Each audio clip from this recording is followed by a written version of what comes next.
Hello there, welcome to this new video. Happy Monday. I hope you're doing good today. Dans la vidéo du jour, on va voir encore du vocabulaire, English vocabulary, how to learn new vocabulary, how to remember new vocabulary, how to use new vocabulary, comment apprendre du nouveau vocabulaire, comment se souvenir du nouveau vocabulaire et surtout comment l'utiliser.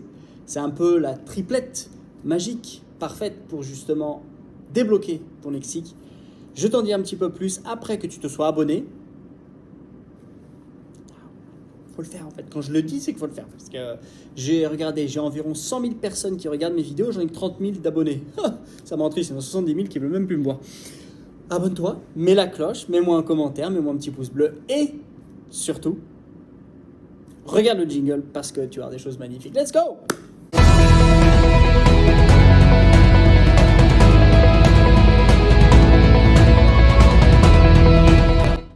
Le vocabulaire, j'ai fait une vidéo la semaine dernière sur le vocabulaire, les outils que j'utilise, mais malgré ça, tu es peut-être face à ce problème. Comment faire pour apprendre du nouveau vocabulaire?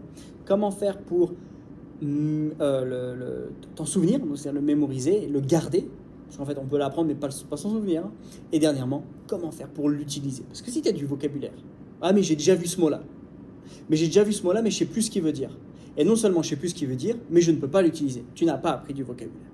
Donc comment faire pour l'apprendre, le mémoriser et le garder et le réutiliser? Alors, je pense que le dictionnaire est cette espèce d'ennemi-ami. Tu vois, c'est a love and hate relationship. Tu l'aimes autant que tu le détestes. Je dis, mais c'est inutile autant que c'est utile. Et c'est vrai que le dictionnaire en ligne ou papier, il faut savoir que tu as quand même des très belles forces dedans. Il faut arrêter de dire l'inverse. Et le dictionnaire en ligne, que ce soit Word, Reference ou d'autres, alors je n'ai pas d'action chez Word, Reference, don't worry, mais il y a plusieurs choses que tu peux faire avec. Premièrement, il faut que tu le lises. Et quand tu le lis, tu vas, entre guillemets, l'apprendre en forme faible. C'est-à-dire que tu vas dire, ah, je l'ai vu quelque part. J'ai déjà appris, j'ai déjà vu. Bim, ça c'est que tu l'as lu.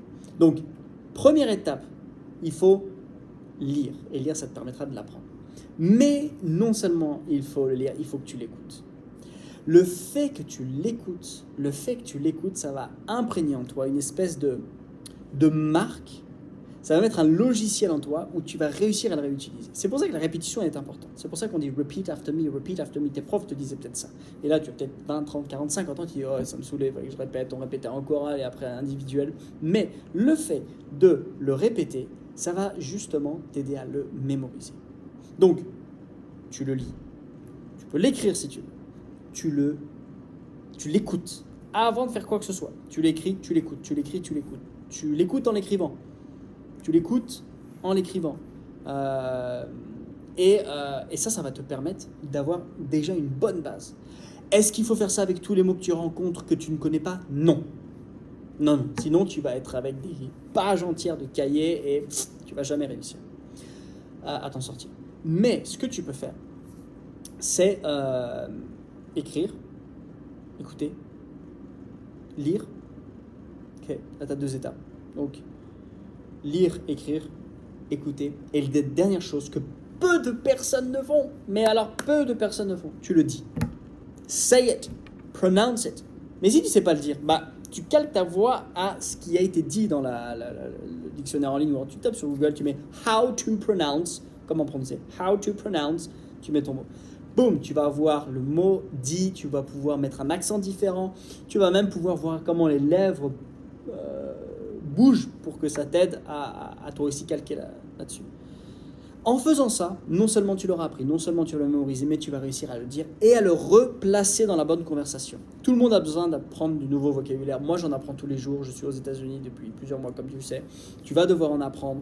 On en apprend tous les jours. Mais le fait de lire, écrire, écouter et le dire, peut-être 4-5 fois, ça te permettra de débloquer relativement rapidement ton oral d'anglais et surtout ton vocabulaire. Donc voilà, dis-moi si ça t'aide et si tu veux aller plus loin et te donner les moyens de parler anglais couramment, si tu veux te donner les moyens d'en terminer avec tout handicap, si tu veux faire plus que des vidéos YouTube, je t'invite tout de suite à ma masterclass, lien dans la description où tu vas pouvoir regarder cette masterclass, où tu vas pouvoir t'éduquer et voir quelle est notre méthode de fonctionnement, notre méthodologie pour te permettre, toi, réussir à parler anglais couramment.